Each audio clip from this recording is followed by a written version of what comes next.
going on, everybody? Welcome back to the 31 Days of R. I am your host, Mood616, and thank you once again for stopping in, guys. Yes, 31 Days of Horror, Volume 9, Day 18 is coming at you live and direct. Alright, guys. So we're going to take it back to 2009 with a film that I've seen a couple times in the past, and I really just wanted to revisit this film. It has been many years since I've watched it. I watched it when it first came out, maybe a couple years after that, so there's been a big gap between watches for this one.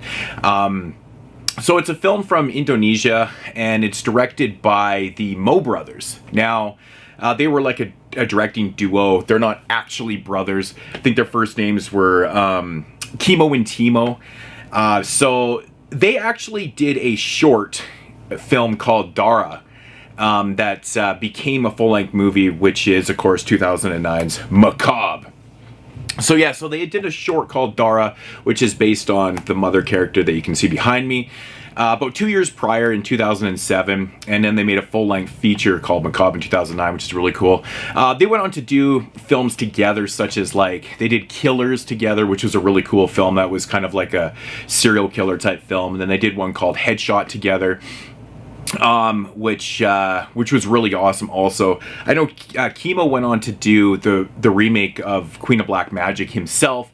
I think they've kind of parted ways and stuff like that. And I know Timo, he ended up doing like the Safe Haven short in VHS 2. I know he worked on VHS 94. He also did The Night Comes Home to Us, I think that's the name of the movie. He recently did Nobody 2, the sequel to that and stuff like that. So they've kind of gone in their separate directions. But yeah, Timo's done probably one of the more famous shorts in the VHS series in Safe Haven and stuff like that. So, but if you've seen any of those films and you've never seen this one, you kind of know what you're getting yourself into. But yeah, so from 2009, Indonesian film called Macabre. Synopsis. Basically, we've got 6 friends. They're on their way to the airport.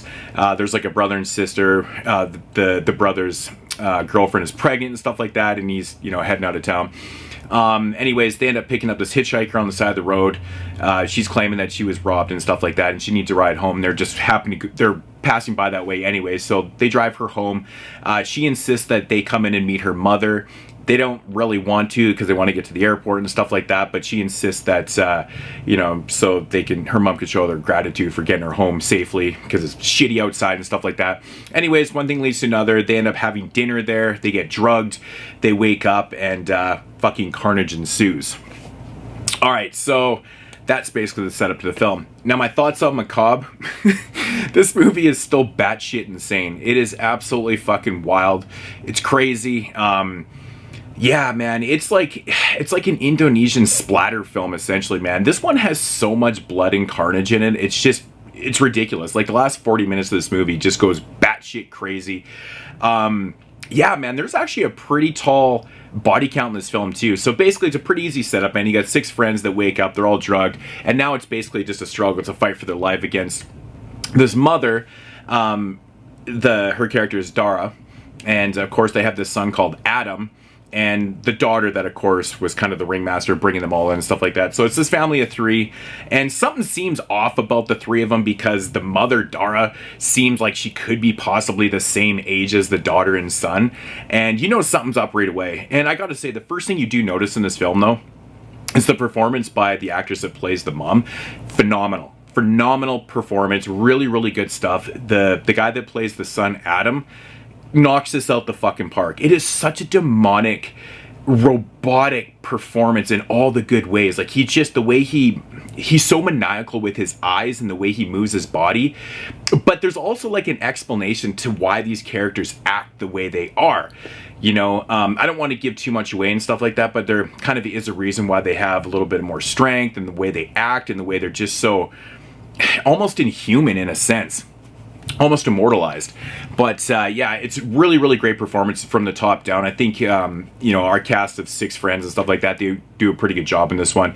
This one just screams like a modern day over the top splatter, bloody, gory mess of like Chainsaw. It's like an Indonesian version of like Chainsaw in a sense, because you have that setup where you got a bunch of friends that pick up a hitchhiker, they go to a house, and then carnage ensues kind of thing. It has that type of setup, even though the core narratives are a lot different.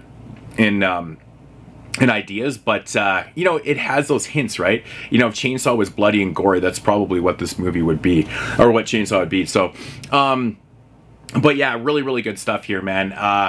Yeah, I would love to.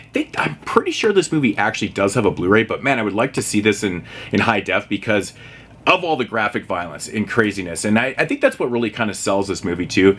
There is a sub-narrative to the film as to what is really going on. It's not just a straight up like torture chamber type film where people are essentially held against their will and you know, tortured and killed and stuff like that. There is another part, there's another element to the film, which I think is actually pretty cool. I'm a big fan of this type of stuff, so but I think it's, you know, it's showcased pretty good. This movie kind of turns completely batshit insane when all of a sudden this team of cops shows up at this house.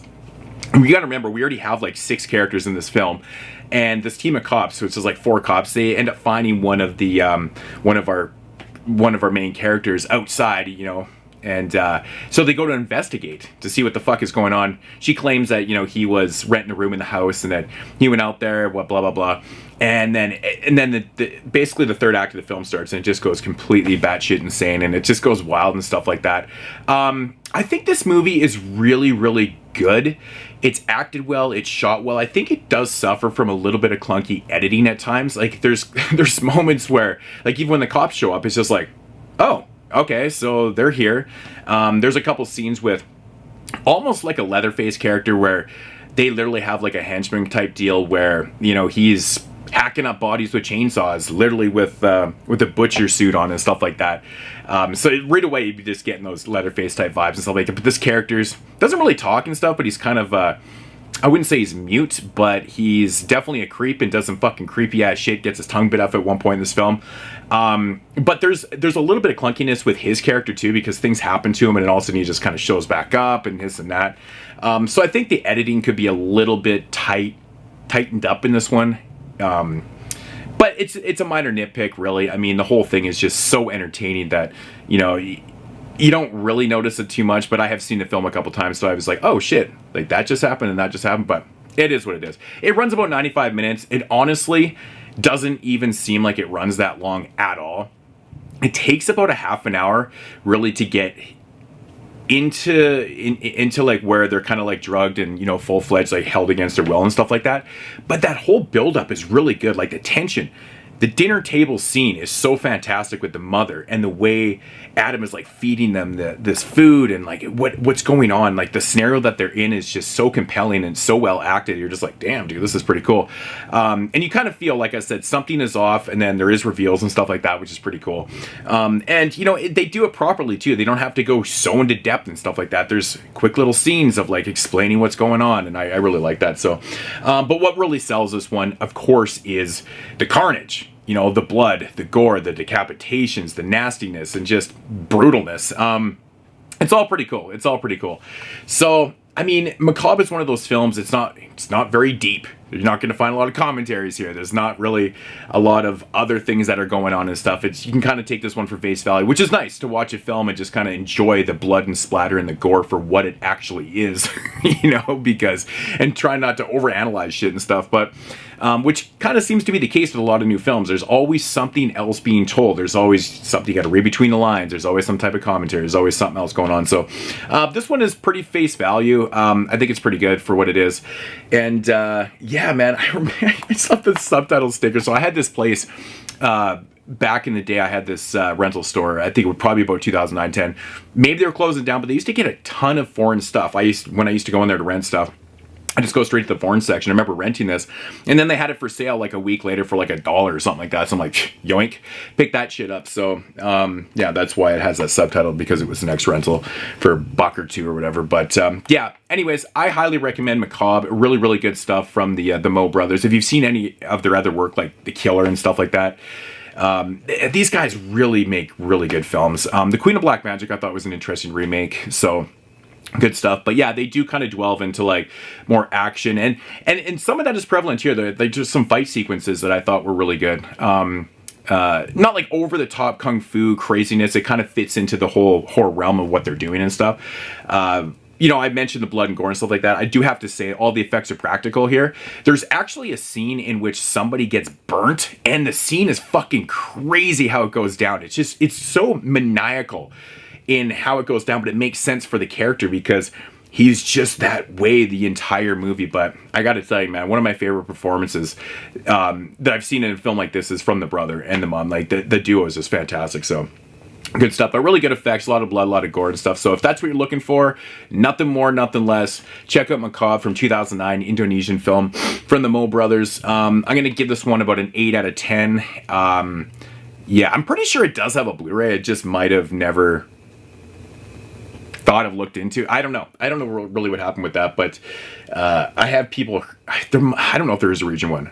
Maybe there's not. I don't know. I digress. 8 out of 10, Macabre. Great film. So give it a shot if you've never checked it out, man. Yeah, just like I said, I just really felt like rewatching a film and just doing something that I remembered enjoying. So hope you guys enjoyed that. I'll be back in day 19 with, I don't know what I'm doing tomorrow. Probably not. I don't know if it's going to be foreign or not. I don't remember the list of films, but anyways, guys, I'll check you in day 19. And as per usual,